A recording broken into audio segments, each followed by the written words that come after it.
Assalamualaikum.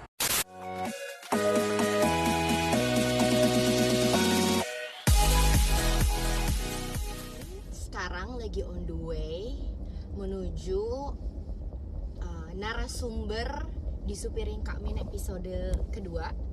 Kali ini Kak Min akan ngobrol-ngobrol sama alumni UUM, one of the earliest batch. Beliau masuk UUM tahun 2001. It's like almost 20 years ago. Jadi kita akan korek-korek cerita suksesnya alumni yang satu ini, karena memang kisahnya menurut gua harus di-share ke banyak orang supaya kita bisa ambil cerita perjuangan dia. Karena menurut gue he's one of the phenomenal alumni UUM yang zaman kuliah tuh nggak akan ada yang sangka deh, nggak akan ada. Kesuksesan dia sekarang ini itu sesuatu yang gue yakin pasti karena kerja keras dan perjuangan dia yang harus kita dengar ceritanya.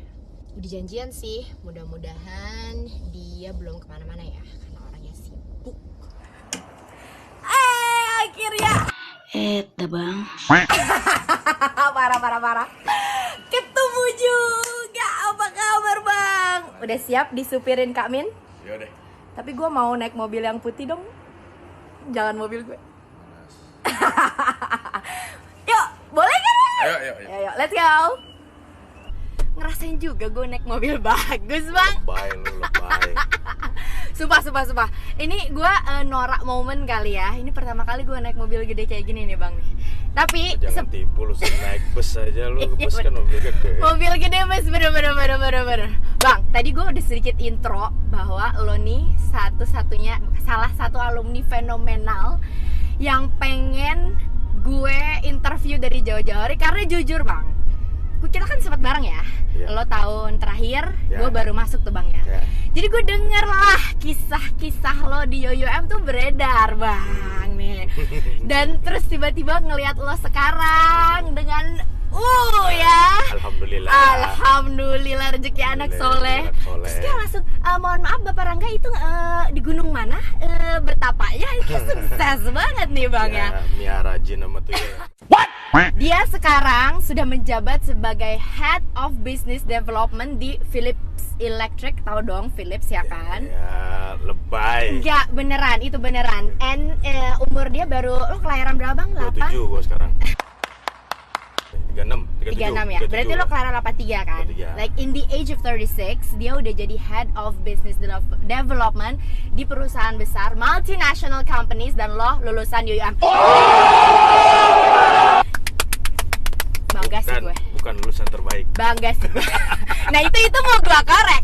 Lulusan yang gak terbaik itu lo harus jujur bang. Coba ceritain awal kisah lo yang ngebawa kesuksesan lo sekarang. Coba supaya sukses story lo tuh bisa, siapa tahu nilainya bisa jadi inspirasi buat adik-adik kita di UUM yang lagi belajar, yang sekarang justru lagi ngejalanin fase berat dia gitu loh untuk nyelesain sekolahnya.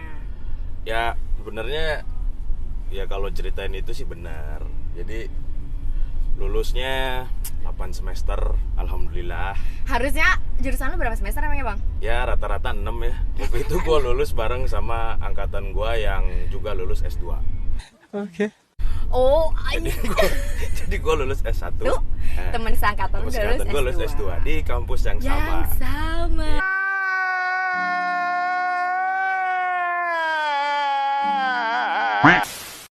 Bang Firman, Man, apa kabar lu bang? Terus lu jurusan apa bang? Dulu gue lulusan international business. Tapi awalnya itu gue bukan jurusan itu. Oh, awal daftar UUM-nya jurusan? Decision Science. Ya. Tunggu, tahun berapa tuh? Gue masuk 2004. Lo masuk 2001 ya? 2001. Oke. Jadi kita udah anak Indonesia yang kuliah di UUM udah dari 20 tahun lalu juga udah ada ya? Udah lama. Iya kan? Dari senior juga kan banyak. Kalau dulu angkatannya kan sedikit. Yes, itu juga yang gue rasain tuh. Angkatan dulu tuh, maksudnya batch yang awal-awal ya, like first generation of Indonesian yang sekolah di UUM.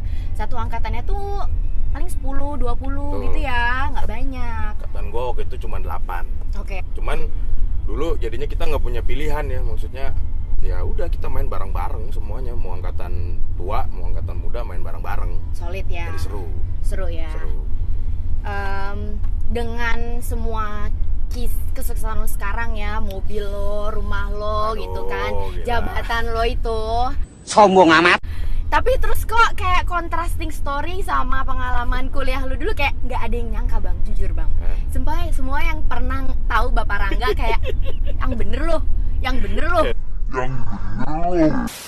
There's something else yang lo lakuin, dan itu yang satu semangat, satu X factor yang gue pengen lu share ke penonton adik-adik UIC, supaya bahwa sebenarnya kayak nilai itu nggak segalanya kan. Kayak nilai IPK oke, itu penting, tapi itu nggak segalanya. Ya. Iya kan? Benar, tapi juga belum tentu teman-teman ya itu salah. Nilai juga penting. Tapi kan kalau gue kebetulan yang belajar banyak adalah kenapa bisa seperti itu. Gue mendapatkan kesempatan di kuliah itu, kesempatan untuk belajar bangkit. Itu lo pelajarin di UUM? Itu gue pelajarin di UUM. Kenapa? Karena malu. Dan harusnya gue bersyukur udah bisa kuliah di sana, di kampus negeri, yang semua orang mungkin belum tentu bisa, ya kan? Luar negeri juga. Zaman dulu kan kayaknya ya berat juga ya kalau mau nyekolahin anak di luar negeri. Betul, gitu kan. Dan juga kan malu juga sama teman-teman di Indonesia, malu sama keluarga kalau gagal segala macam. Tapi di situ gue selalu diberi cobaan gagal. Maksudnya gagal gini, kan pengen IPK bagus, tapi bandel nggak hilang-hilang kan. Jadi antara keinginan IPK bagus dan main, tetap kuatan main gitu kan. Tapi di situ setiap gue gagal, gue harus bangkit. Artinya tuh IPK di bawah 2 tuh udah kayak minum obat. Satu semester selamat, satu semester lagi diulang, satu semester selamat, satu semester diulang.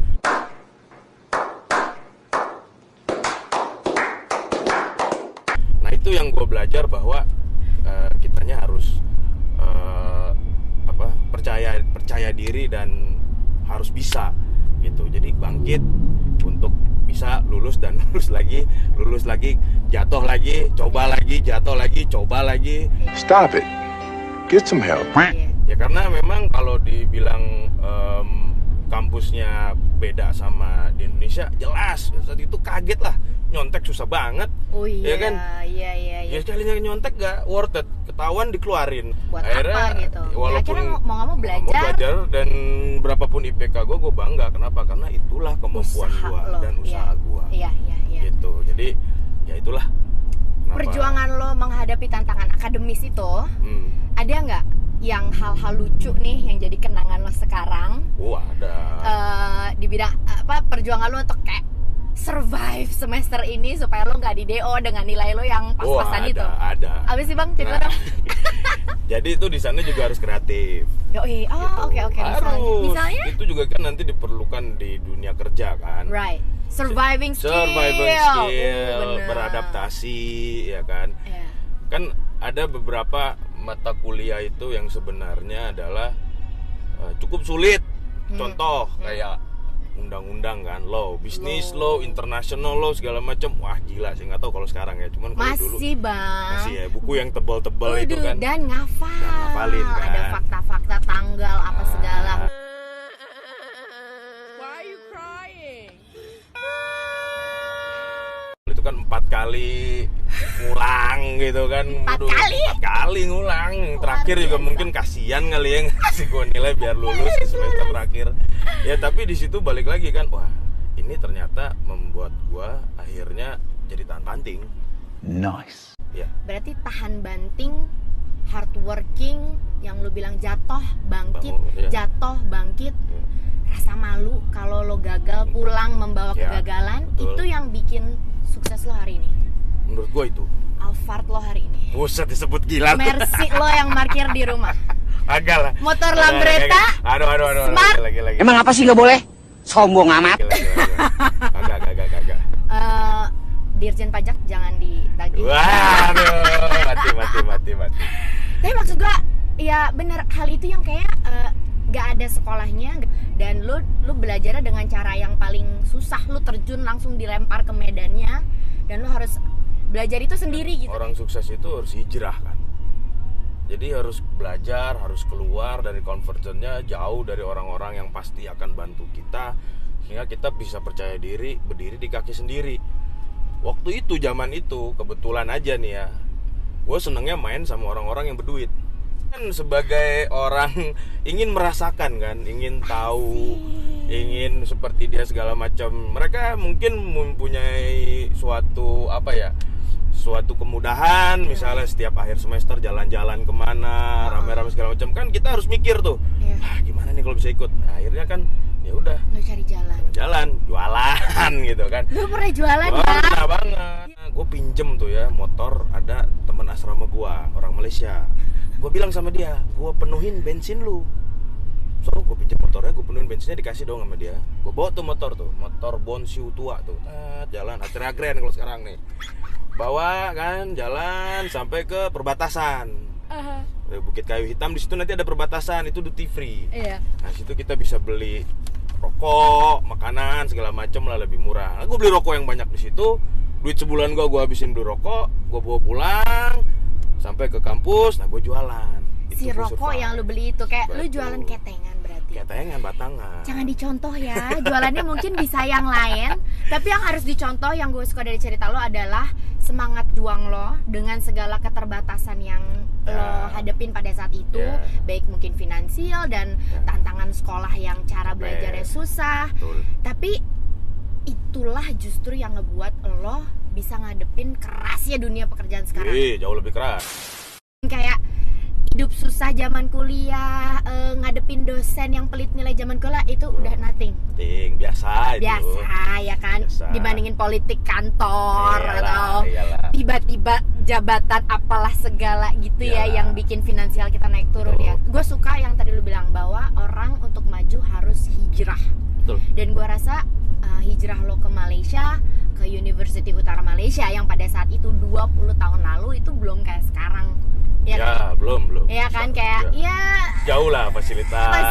sekarang di UYM udah ada itu bang, udah ada dingdong, Fun City kayak Fun City gitu. Kita tuh ini deh, yang paling basic aja lah. Mau cari KFC itu mungkin 68 km. Buset, KFC 68 kilo Dari KFC. kampus ya, itu harus sewa mobil segala macam. Tapi sekarang katanya udah ini ya. KFC di Komplit. Changlun udah ada bang. Oh, udah dekat. Di kampus udah ada Pizza Hut. Oh, mantap. Ada chat time, Mantap. live tea gitu. Iya. Seru ya. Seru. Bang, aku mau ngeluarin namanya kartu ngoceh atau ngobrol receh. Di sini isinya pertanyaan-pertanyaan lucu-lucuan yang gue pengen lu jawab jujur. Basically pertanyaannya pasti berhubungan sama kehidupan lu di UUM dulu, ya kan? Harus ngambil nih ya. Harus dong. Satu.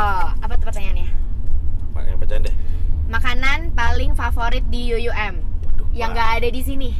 Ini ada nih ya, nanti ya, ini yang nanti di kampus harus cari itu nasi lemak Bang An.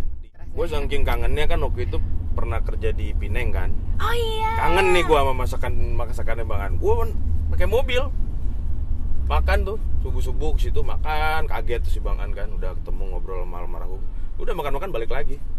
Saking kangennya. Saking kangennya Bang An. Makanan nasi lemak itu enak banget. Ngomong-ngomong lu Pineng, sebelum lo berada di titik sekarang, lo pernah kerja di mana aja sih Bang? Your starting career deh dari lulus UUM, terus start kerja dari mana? Lo pindah kemana? Kemana? Bener, gue tuh start kerja dari pos sapam. What? Zaman dulu tuh nggak kayak sekarang. Lu beruntung lah lu punya LinkedIn ya. Zaman dulu ngelamar tuh pakai amplop coklat.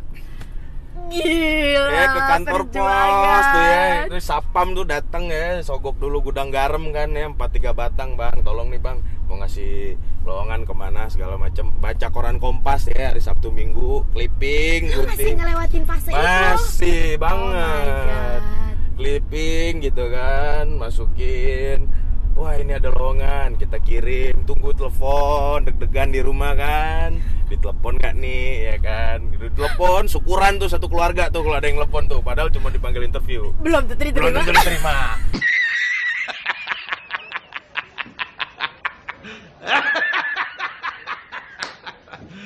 Ya kan, lu pulang interview capek dah tuh, orang tua nanya gimana nak, gimana interviewnya nak, aduh makin beban kan, makin berat Kalau gitu nggak kan. diterima ya. Iya, jadi gue start awal tuh dulu kerja di Kompas. Oke, and then continue Kompas Gramedia Group. Kompas Gramedia Group. Ya. Oke, terus dari situ Dari situ gue dikirim sama Kompas Gramedia ke Pineng, buka cabang di sana. oke.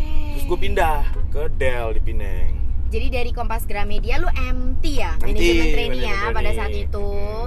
Itu kan ya karir apa namanya starting karir yang elit dong. Di era itu tuh MT tuh ya calon-calon, maksudnya memang yang fresh graduate yang berkualitas lah yang diterima di MT itu. Sebenarnya itu betul dan terbukti 2 tahun langsung dapat posisi kan di sana. Oke. Tapi MT itu sebenarnya adalah kacung kampret berdasi. Yang sebenarnya lu harus kerjakan apapun yang diminta bos lu. Oh, oke. Nah, tapi di situ sebenarnya gue belajar banyak. digojlok ya. Betul. Oke. Lagi-lagi itu buat gue suatu berkah, apa namanya, pelajaran yang berharga buat gue di awal karir. Positive thinking terus lo ya. Ya, Perasaan harus. cobaan lu tuh gak berhenti tapi positive thinking, Iya, benar. obat sehat Obat gitu sehat. ya. Terus dari situ akhirnya lu di Gramedia Pineng, after that continue di Dell. Gua pindah ke Dell Computer. Ya, Alright, pindah Dell oke. Komputer 3 tahun, 4 tahun gue lupa, pindah balik lagi ke Jakarta di IBM. I see, lu sempat balik lagi. IBM Jakarta. Udah kan kawin tuh kan.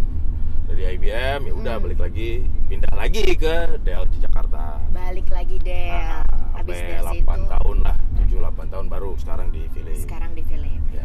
Jadi kalau gua rekap nih perusahaan-perusahaan lo semuanya multinational company, global companies, Dell Computer, IBM, Gramedia juga perusahaan besar yang established sudah puluhan tahun di Indonesia, plus sekarang Philips. Ya. Itu ngebuktiin bahwa emang ijazah kita luar biasa, Itu benar. right? Itu benar. Ijazah kita tuh luar biasa punya Karena- value ya. ya. Perusahaan-perusahaannya buktinya. Karena gue inget banget nih. Oke, Waktu cerita. gue masuk MT, di situ ditulis minimum IPK 3. Oh iya ada syarat IPK. Ada tuh ya. syarat. Iya, Kalau iya, sekarang iya. kan kagak ada tuh, LinkedIn tinggal tak doang kan. Ya kan udah dapat jadwal interview, bentrok sama jadwal nongkrong kagak datang dia kan. Weh. Bang. Ini curhat gua lah kalau luar biasa. mau interview orang suka nggak datang gitu. Milenial. Terus. Ya kan, nah dulu tuh ada minimum IPK 3. Oke. Tapi gua IPK-nya sangat jauh sekali dari 3 kan itu. Tapi nggak tahu kenapa dipanggil. Dipanggil interview untuk seleksi Panggil manajemen interview, trainee iya. Kompas Gramedia ya. Iya. Terus? Ya udah. And you setelah- finally got it, ya kan? Iya. Buktinya lu dapet. Dapet kompetisi. Jadi again, nilai akademis bukan segalanya, yang penting kerja keras, bangkit dari Kegagalan lah. kegagalan, Cobaan kesusahan, lah, ya. cobaan, whatever you name it. Betul. Langsung dari alumni UM batch satunya UEC, dia tuh angkatan pertama yang Ibu Veritanis bawa ke UM. Thank you for your time Bang. Thank Seru you, banget Ki. ngobrol hari ini. Siap. Sukses terus. Siap. Pokoknya keep in touch. Thank you ya. Traktir makan ya abis ini. Beres.